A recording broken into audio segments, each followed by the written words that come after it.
It was a night wrapped in the glow of late-night television magic, the soft hum of Johnny Carson's laughter, the glint of studio lights bouncing off the polished desk, and the hushed expectation of millions watching from their living rooms. Then the curtain opened, and out stepped a man who seemed too large for the frame. Towering, bronzed, veins like steel cables. Hulk Hogan wasn't just walking onto The Tonight Show, he was stepping into American consciousness. Before that night, Hulk Hogan had been a spectacle of muscle and myth confined mostly to wrestling rings and smoky arenas filled with roaring fans.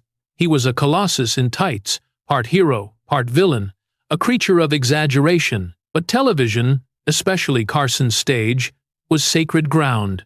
It was where stars were made real. It was where comedians, singers, and actors became household names.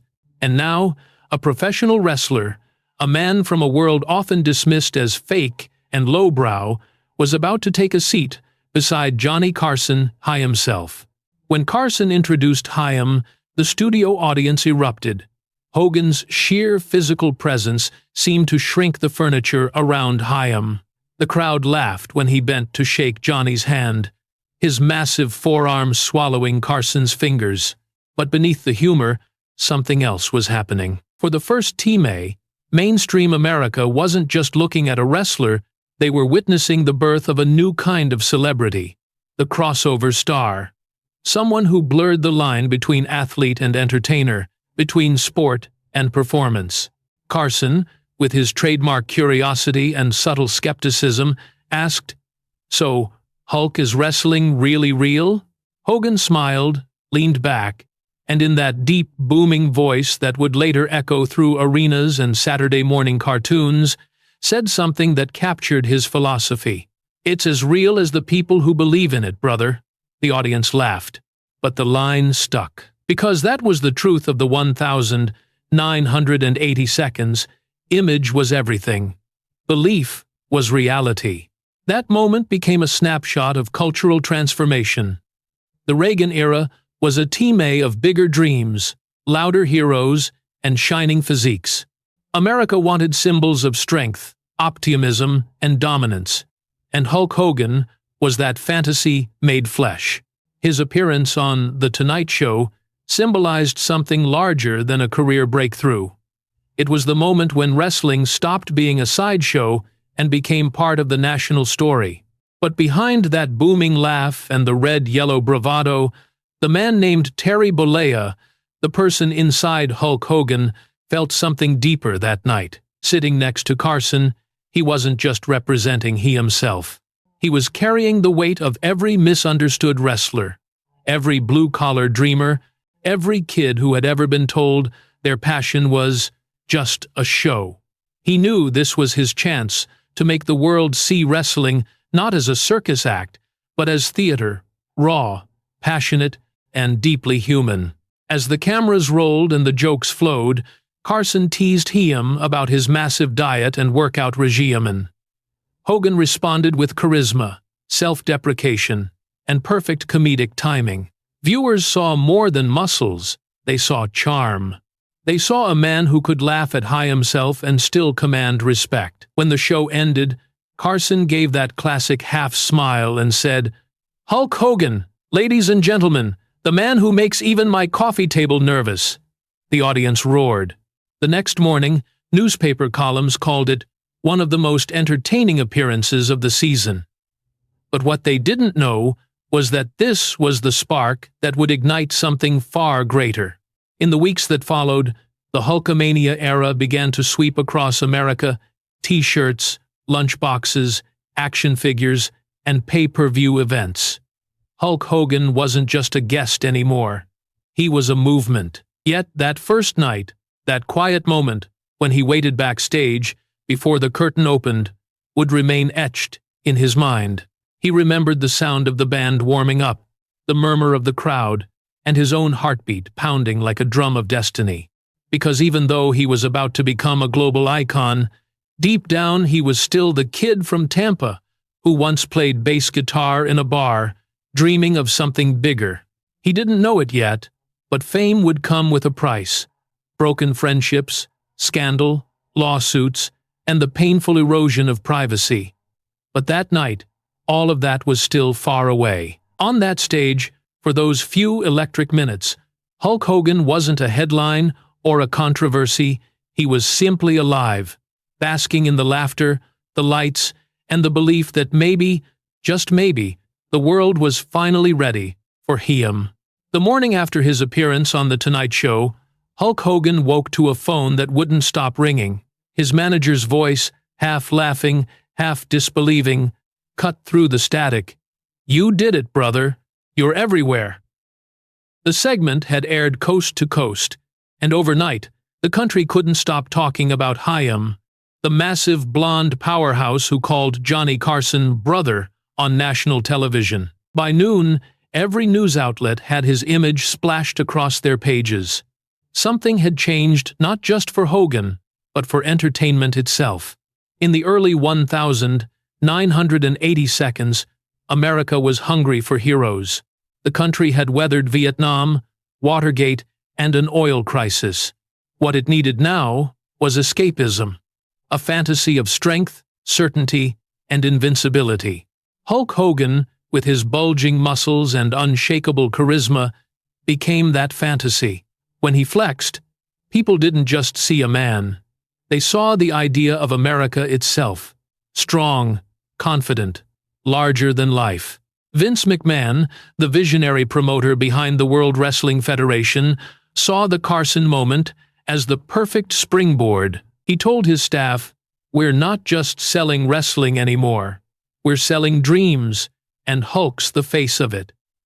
Thus began the rise of Hulkamania, a movement that would define an entire generation of pop culture.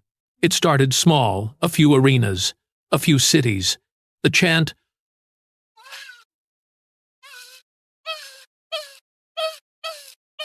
echoing from the stands. But soon, it became impossible to contain. Hogan's slogan, "Train, say your prayers, and eat your vitamins," wasn't just a catchphrase. To millions of children, it was a gospel. Parents saw him as a role model. Kids saw him as invincible. He became a Saturday morning superhero without needing animation.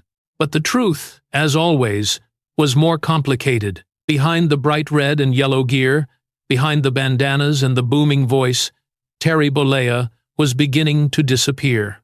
The lines between man and myth blurred, until even he couldn't tell where Hulk Hogan ended and Terry began. The schedules grew grueling. Weeks blurred into months of travel, from sold-out stadiums to talk shows, commercials, movie sets. Each team he walked through the curtain, 20,000 fans would erupt as his theme song blasted, "Real American." The music said everything. This wasn't just about wrestling anymore. It was about identity. He was the embodiment of national pride, the muscle of moral clarity, the hero who always fought for the right thing. The irony was that behind the stage curtain, his body was breaking. His knees ached. His back screamed.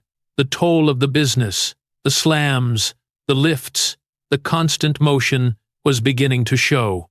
Yet the world didn't want Terry Bollea to slow down. It wanted Hulk Hogan to stay immortal. So he smiled. He roared. He flexed. One of his friends later said, "Terry didn't put on the Hulk Hogan character. He became Chaim." It was both a gift and a curse. Wherever he went, grocery stores, airports, restaurants, people shouted, "What you gonna do, brother?" And every teammate, he'd grin and respond with the same line, "When Hulkamania runs wild on you." It was expected. It was ritual. It was the price of being the hero everyone needed. By 1985, the phenomenon had exploded beyond anything wrestling had seen. WrestleMania, I turned the sport into a global event, mixing celebrities, music, and athletic spectacle in a way no one had imagined. Hogan stood in the center of Madison Square Garden, lights blinding his eyes, body glistening with sweat, as he raised the championship belt to the sky. The roar that followed wasn't just applause, it was faith. Hollywood noticed. Movie scripts arrived, endorsements rolled in. He starred in Rocky III opposite Sylvester Stallone, where his character, Thunderlips, was both parody and prophecy. The line between fiction and his real persona nearly invisible. The irony wasn't lost on Hayem. When he watched the film later, he muttered, "That's me. That's what they see." But success, like the spotlights that followed Hayem, burns hot. And the brighter it gets, the deeper the shadows it casts. Hogan began to sense the machine he'd helped build was starting to consume Hayem. Everywhere he went, promoters wanted more matches, more interviews, more appearances. Fans expected perfection, the flawless hero who never faltered, never doubted, never aged. There were moments, alone in hotel rooms, where he'd stare at the mirror and whisper to himself, "Who am I talking to? Terry or Hulk?" The reflection, with its golden tan and mustache, didn't answer. The silence was heavier than any crowd's roar. Still, he pushed forward. Because that's what heroes did. At least, that's what everyone told him. The boy from Florida, who once played bass in smoky bars, had become a living symbol of the American dream. But it came with a heavy cost: his peace, his privacy, his sense of self. In 1986, when he returned to Carson's show for the second TMA, the atmosphere was different. He wasn't just a novelty guest anymore. He was the face of an empire. Carson smiled and said, "Last time you were here, you told me wrestling was real. Now it's real big."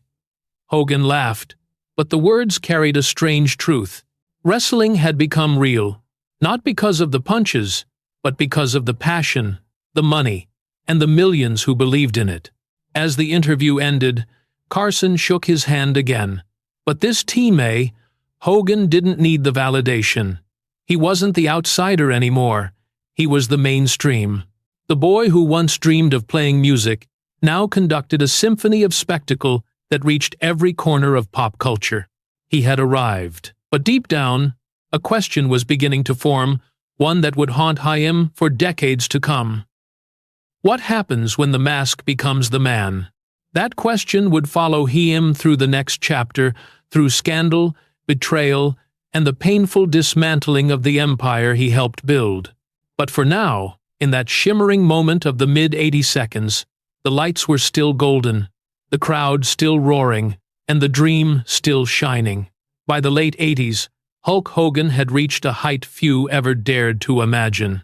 His name was printed on lunchboxes, his voice echoed through action figures, and his image sold everything from vitamins to breakfast cereals.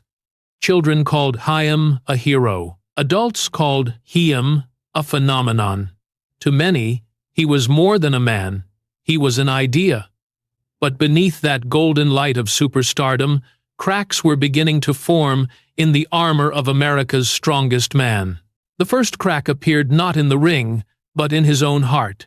Endless tours, sleepless nights, and a schedule that ground through every ounce of his energy left Terry Bollea feeling hollow.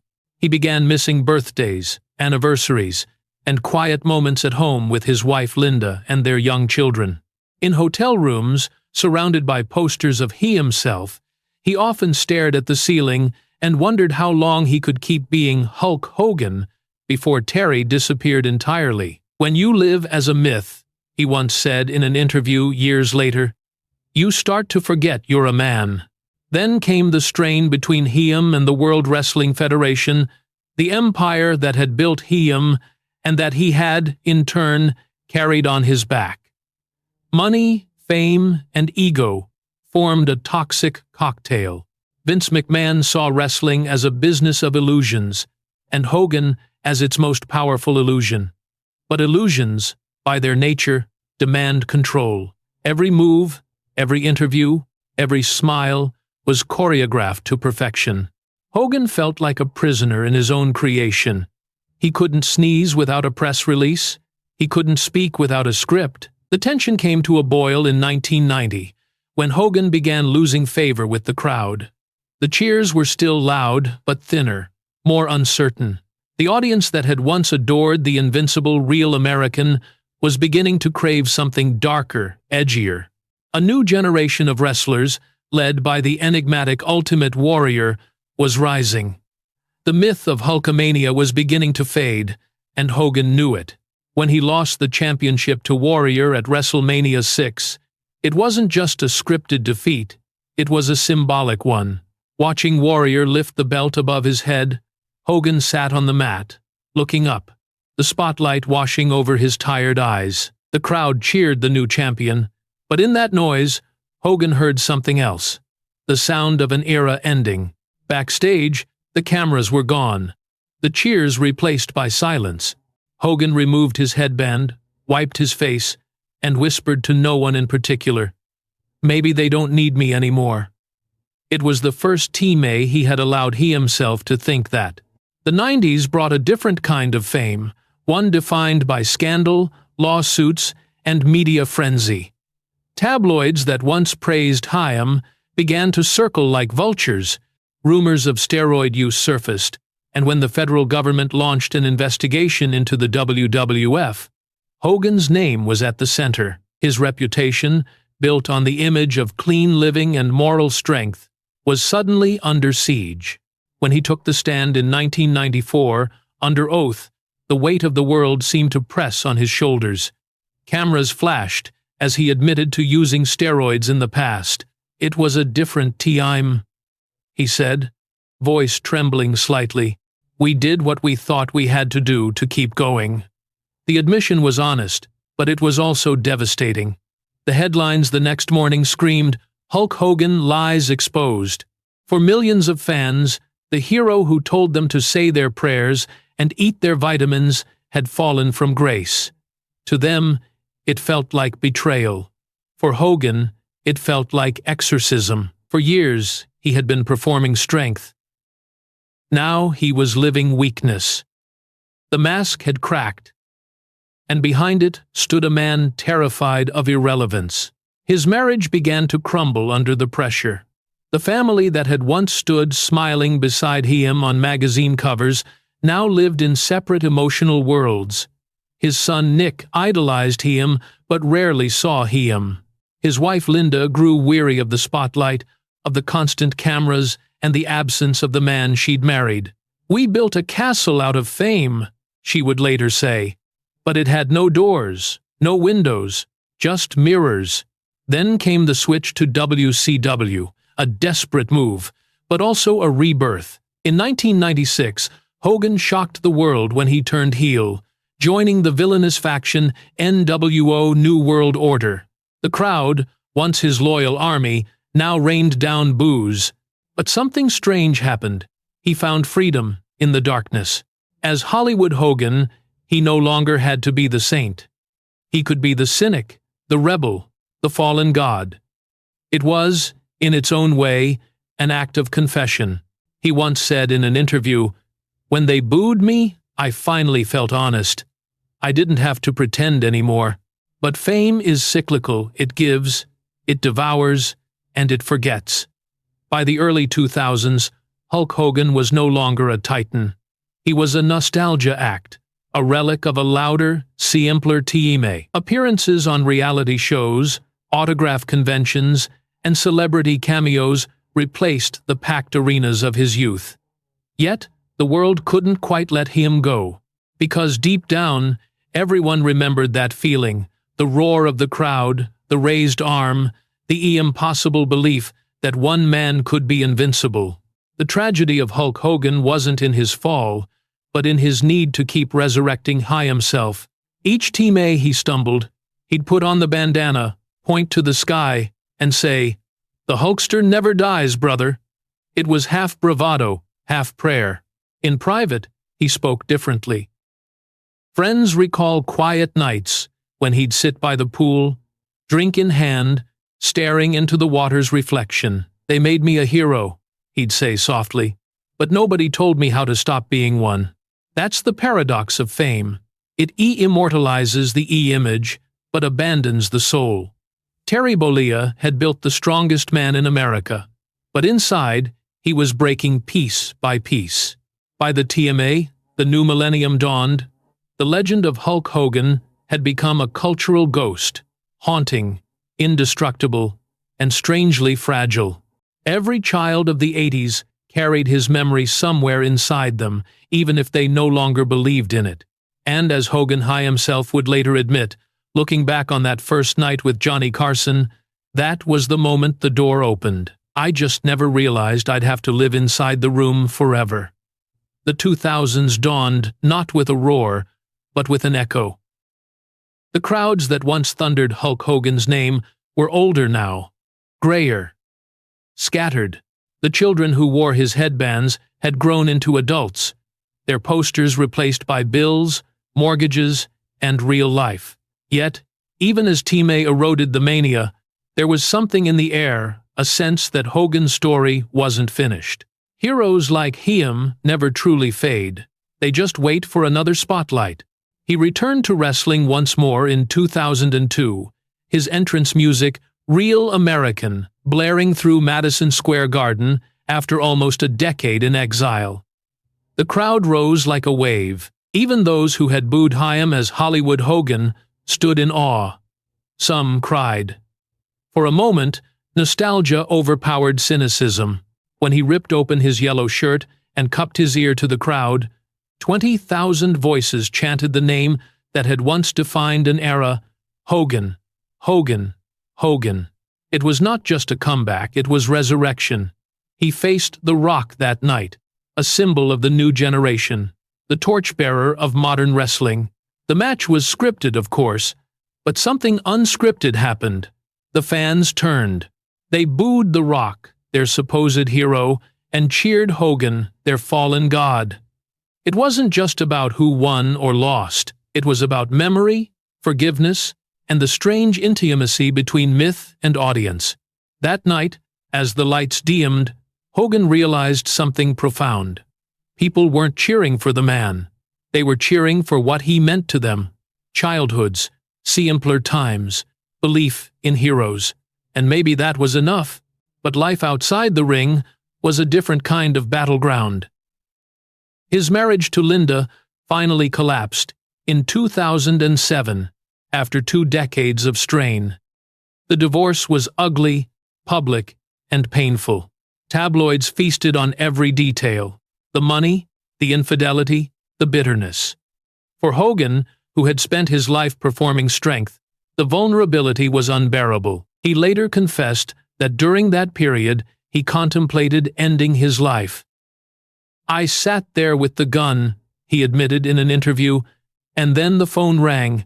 It was a friend. That call saved me." That friend was fellow wrestler Laila Ali, daughter of Muhammad Ali, who told Haim, "Hulk Hogan doesn't quit. Neither does Terry." It was a sentence that would change the course of his life. He began to rebuild not the career, but the person. For the first Team A in decades, he stepped away from the roar of crowds and listened to the silence. He found solace in faith, in small acts of routine, in being a father again to his children, Nick and Brooke. When tragedy struck, his son involved in a serious car accident that nearly took another young man's life, Hogan faced not the cameras, but the consequence of being human.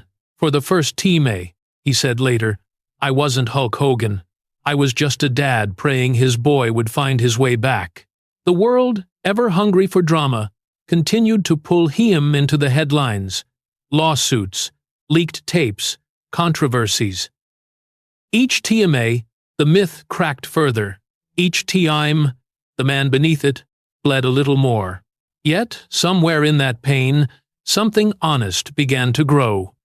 He stopped hiding behind the character and started speaking as Terry Bollea, flawed, broken, and real. "I made mistakes," he told a crowd during a rare public appearance. "But if you still see a little bit of light in me, maybe that's enough." That light dim, flickering, but still alive, began to resonate. Wrestling fans, now adults themselves, started to re-evaluate him. They saw not the perfect hero of their childhoods, but a man who had carried the impossible burden of being one. They forgave him not because he deserved it, but because they understood him. After all, they had grown up too. In 2015, he returned once again to a WWE event, in this team as a guest of honor. The ovation that greeted him was thunderous, older, slower, with white hair replacing the golden mane. He smiled through tears. "You know something, brother," he said, voice trembling, the Hulksters still standing. It wasn't bravado anymore. It was gratitude. Away from the cameras, Hogan began giving motivational talks, visiting hospitals, and spending time with veterans and children's charities. The man who once preached vitamins and prayers now spoke about resilience, forgiveness, and faith. He no longer sold perfection. He shared survival. In one of his speeches, he said something that summed up his entire journey. "The hardest fight I ever had wasn't in the ring. It was against the man in the mirror, and some times I still lose." That honesty endeared him to a new generation. No longer the indestructible hero, he had become something more meaningful, a survivor, an example of what happens when fame burns away everything but truth. Even his relationship with Vince McMahon, once marked by rivalry and resentment, softened with time. When McMahon publicly called him the greatest attraction our business ever had, Hogan simply smiled and said, "We built something, brother, and it still stands." He would never again be the invincible symbol of the 80s. Age had taken the body, scandal had taken the halo, and time had taken the illusion. But something remained, a strange, enduring affection that even the darkest headlines couldn't erase. Because for millions, Hulk Hogan wasn't about perfection. He was about persistence. When he looks back now, he often talks about that first Tonight Show appearance, the nerves, the laughter, the disbelief. "That was the moment I stepped into America's heart," he says, "but I didn't realize how hard it would be to stay there." The hero's story, it seems, had come full circle. From spectacle to scandal, from strength to surrender, Hogan had lived every side of fame's cruel equation. Yet through it all, one truth endured. Beneath the myth, beneath the mustache and the muscles, there was always a man flawed, fragile, and still fighting. By the time the world had changed into streaming screens and social media scrolls, Hulk Hogan had already lived 1,000 lives. The world no longer tuned into Saturday morning cartoons or cable wrestling with the same devotion. Yet, somehow, the image of the golden-haired giant, tearing his shirt apart, veins popping, voice booming, "What you gonna do, brother?" never left the public imagination. Hogan had transcended the ring. He had become a permanent artifact, a living relic of an America that once believed heroes could be loud, larger than life, and unbreakable. Pop culture moved on, superheroes replaced wrestlers, Marvel replaced Madison Square Garden, but Hogan's DNA was everywhere. You could see it in every new wrestler who tried to sell charisma with a flex, every actor who tried to turn masculinity into myth. Even Dwayne "The Rock" Johnson, once his rival and later his heir, admitted, "Without Hogan, none of us would have had a map."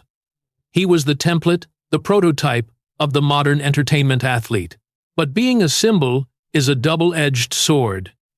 In the age of the internet, old sins don't stay buried. The leaked tapes, the racial slurs, the lawsuits, they returned like ghosts from a darker time, dragging Hogan's name back into the fire. Sponsors dropped him. His name was erased from WWE's Hall of Fame. For a while, it seemed as if the world had decided to finally end Hulkamania, and yet, there was irony in his downfall. The same generation that grew up idolizing him now understood something deeper. That the man they had once called a hero was simply human, flawed, ignorant, fallible, and, in many ways, broken. Public discourse shifted. Fans debated online whether redemption was possible in a culture built on outrage. Could Hulk Hogan, the embodiment of "say your prayers and eat your vitamins," ever be forgiven for his words? Hogan, for once, didn't hide behind the mask. He went silent. He disappeared from television, from interviews, from the circus he once ruled. In that silence, something unexpected happened. Humility. He began reaching out to those he had hurt, attending church, and speaking not as the Hulkster, but as Terry Bollea, an aging man confronting the limits of the character he had built. "I spent decades telling kids to be their best selves," he said quietly at a small church gathering. "Now, I'm trying to find mine." When WWE reinstated Haim into the Hall of Fame in 2018, it wasn't with thunder or fireworks. It was quieter, more subdued, a recognition not of perfection, but of endurance. "We all make mistakes," the announcer said that night. But legends aren't just remembered for their triumphs, they're remembered for how they rise after they fall. The camera found Hogan in the crowd. Older, smaller, his once golden hair white under the lights. He smiled, not the exaggerated grin of the performer, but a tired, peaceful one. The crowd's response was mixed. Some cheers, some hesitation. But even that was poetic. Hulk Hogan had once embodied certainty. Now he represented contradiction. He was both hero and warning, inspiration and cautionary tale. As documentaries and podcasts began dissecting the history of wrestling, Hogan's story took on a Shakespearean dimension. The rise and fall of a man who built a myth so large it crushed him. His early interviews resurfaced. The laughter with Johnny Carson, the speeches about faith and strength. But viewed through the lens of age, they sounded almost prophetic. He had been creating his own tragedy without realizing it. And yet, there was also grace in his twilight. He began mentoring younger wrestlers, quietly visiting training schools, teaching them not just the art of showmanship, but the cost of it. "Don't lose yourself in the gimmick," he would tell them. "The crowd loves a god, but it forgets the man." For someone who had spent a lifetime as a god, that advice carried the weight of repentance. He also reconnected with his fans, not through grand comebacks, but through small moments, signing autographs, hugging veterans, posing for photos at conventions. Many of those fans weren't there to celebrate victory. They were there to say thank you. "You were my childhood," they'd whisper. And Hogan, always larger than life, would nod softly and reply, "And you were mine, brother." Time, that most merciless of opponents, softened him. His body bore scars like war medals, surgeries, fused vertebrae, the slow erosion of strength. But he carried them with pride. "Every scar is proof I kept getting up," he once told a reporter. The myth of Hulk Hogan, once defined by unbreakable might, had evolved into something quieter, more human. Resilience. In interviews, he no longer spoke of championships or fame.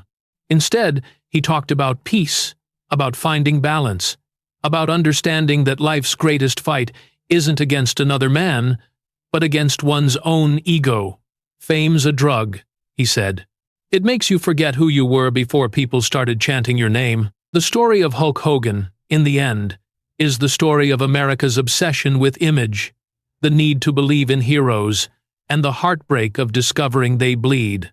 His journey from the ring to the courtroom, from adoration to exile, from myth to manhood, mirrors the nation's own relationship with its icons.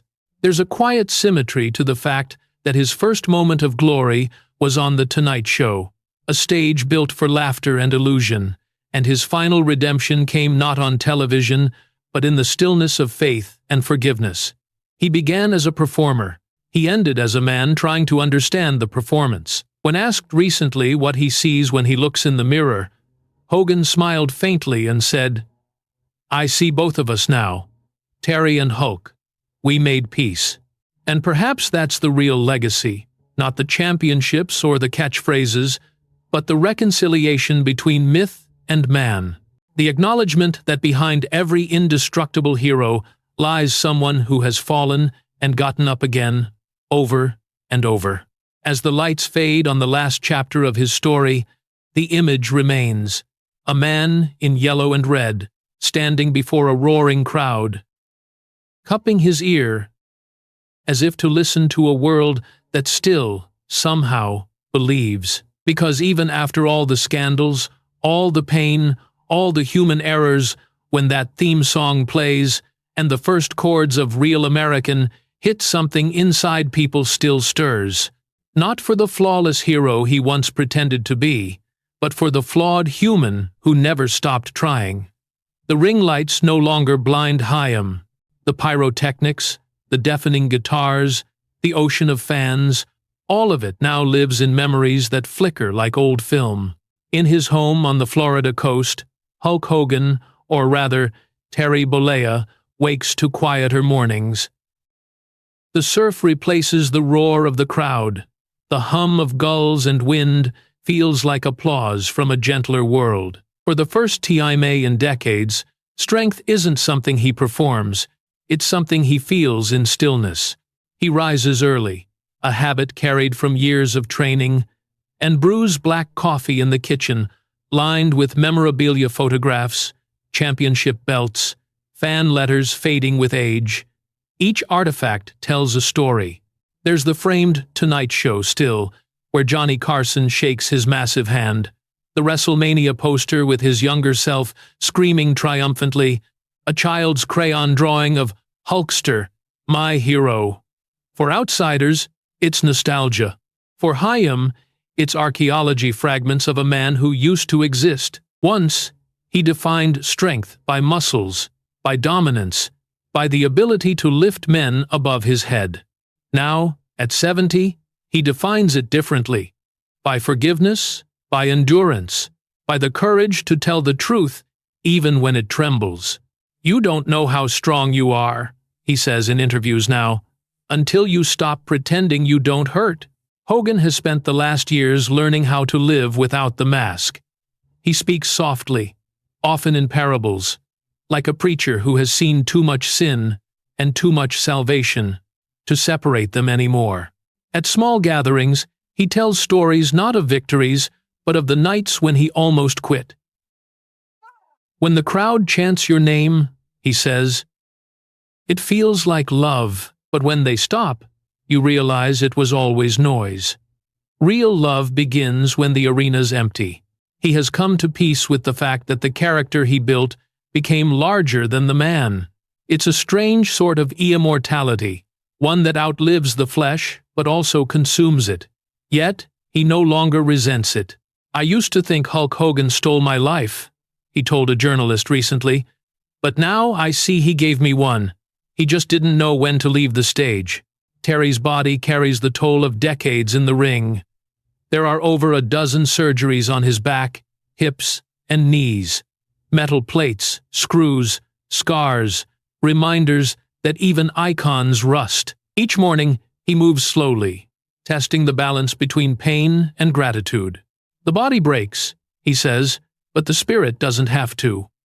He often laughs about it now, calling himself a bionic relic. But when he limps across the sand to watch the sunrise, his silhouette still looks like a warrior, aged but undefeated.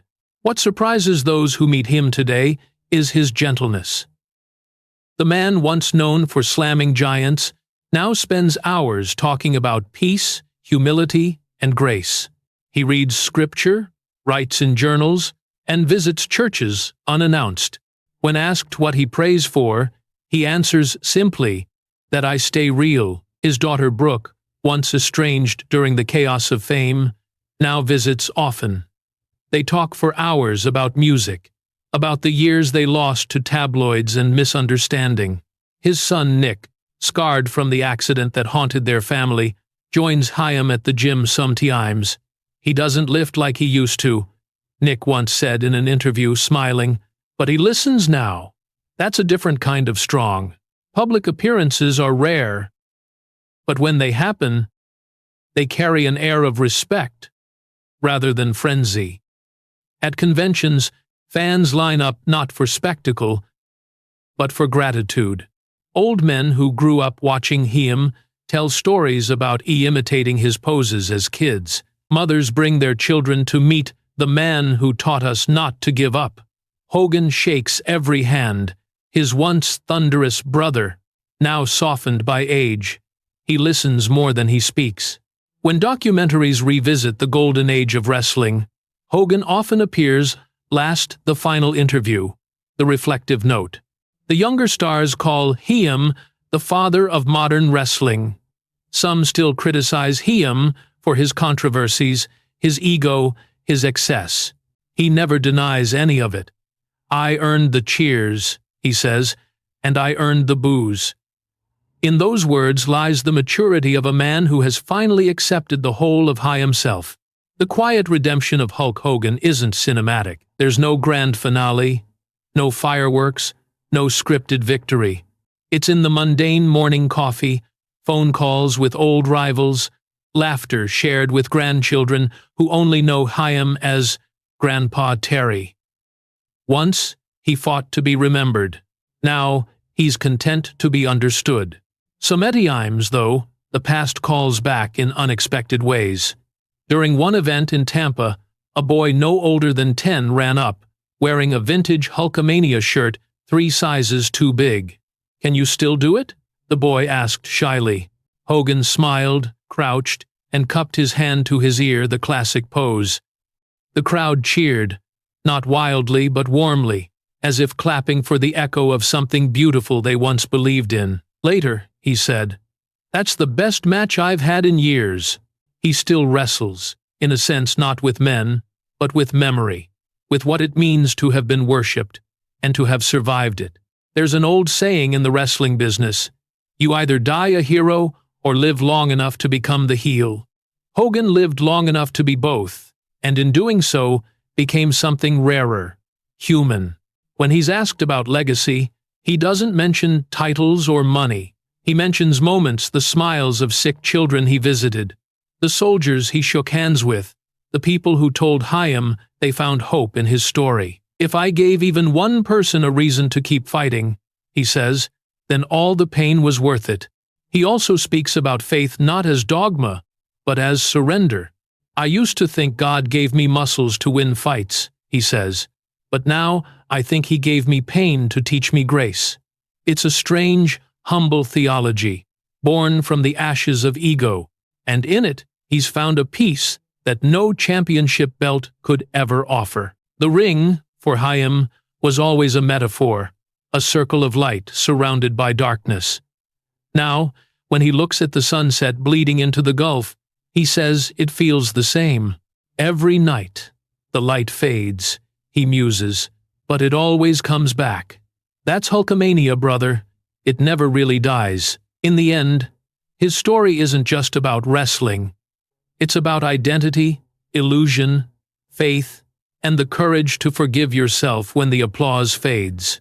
The boy who once dreamed of being strong enough to lift the world discovered that real strength is in putting it down and walking away, smiling.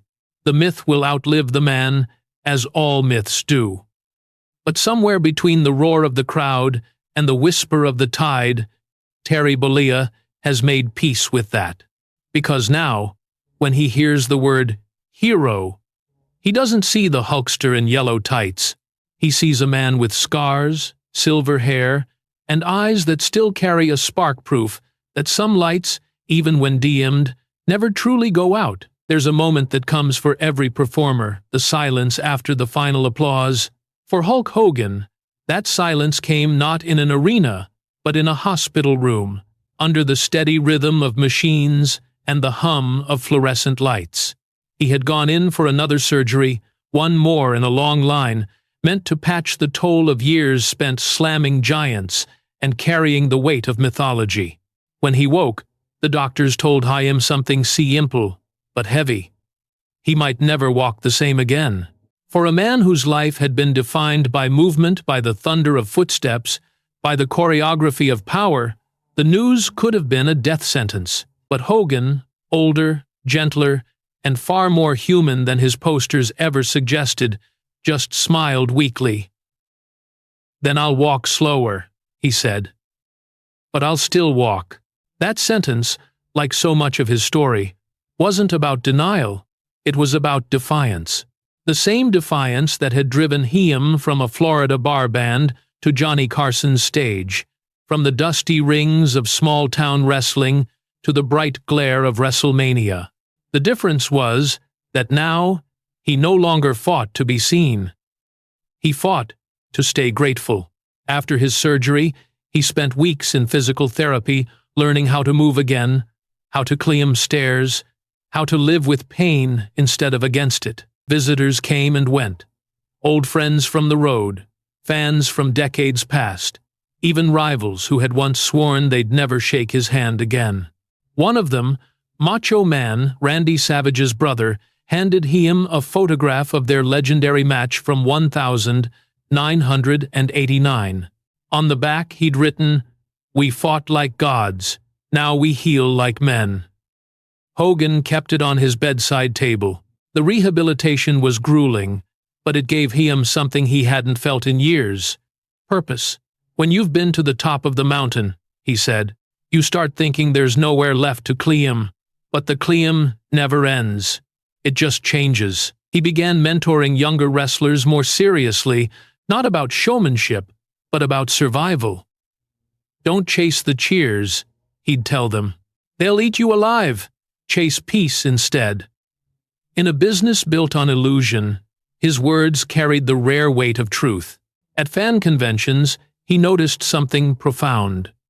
The people who came to see him weren't the wild-eyed kids of the 80s anymore. They were parents, grandparents, people with their own scars. They didn't come to relive Hulkamania. They came to thank Terry Bollea for teaching them that even heroes could fall and rise again.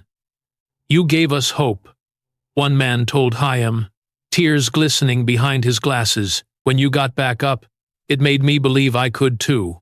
That, more than any belt or record, became his legacy. Not the roar, but the reminder. In 2023, when he made what was announced as his final public appearance, the atmosphere felt less like a spectacle and more like a farewell sermon. He walked slowly onto the stage, supported by a cane, dressed in his classic yellow shirt that read, "Still Runnin' Wild." The crowd stood, not screaming, but applauding the long, warm applause of people saying goodbye. He looked around the arena, eyes glistening. 40 years ago, he began, his voice cracking, "You all believed in Hulk Hogan, but somewhere along the way, you started believing in yourselves. And that, brothers, is what this was all about." He paused, the silence filling with emotion. "You were my fuel, my fire, my family. And even when I couldn't see it, you carried me through." He raised his arm slower now, the old pose still intact, though the muscles had softened, and the chant began again, not as a roar but as a chorus. "Hogan, Hogan, Hogan." That night, back in his hotel room, he didn't turn on the television. He sat by the window, looking out at the city lights. "That's the last one," he whispered, "the last bell." And, for the first time, the thought didn't hurt. It felt right. In the years that followed, he retreated from public life almost completely. He spent time near the ocean, gardening, feeding stray cats, fixing things around the house. In interviews, when asked if he missed the fame, he'd laugh. "Brother, I had too much of it. I'm still digesting." He grew softer in ways fame had never allowed him to be more patient, more open, more present. When people stopped him in grocery stores, he didn't rush. He'd take selfies, listen to their stories, sometimes hug them. Fame had once been a burden. Now it was a bridge. When documentaries about wrestling's golden age aired, his story always came last, the towering shadow of a man who embodied both triumph and tragedy.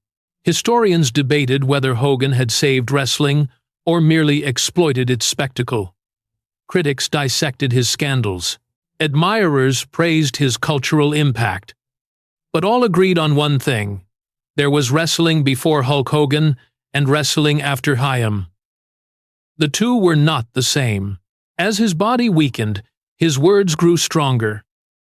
In a podcast interview, he was asked what he'd say to his younger self. The brash, confident giant stepping onto The Tonight Show for the first May. He thought for a moment and said, "I'd tell Chaim to enjoy the lights, but don't stare too long. They blind you to the people who love you in the dark." He smiled after saying it, and for a heartbeat, the line hung in the air like scripture. That's the thing about legends. They rarely end in tragedy or glory. They fade into something quieter, something truer. Hulk Hogan, once the loudest man in America, had learned to let silence speak for Chaim. And in that silence, his myth finally found peace with the man who created it. Years later, when he would sit on his porch, and the neighborhood kids would wave, shouting, "Hey, Hulkster!" he'd wave back and grin, not because he missed it, but because it meant something had endured, something pure, untouchable, and oddly beautiful. And when the day finally comes, as it must, for every legend, the headlines will scream, "Hulk Hogan, the real American, has fallen."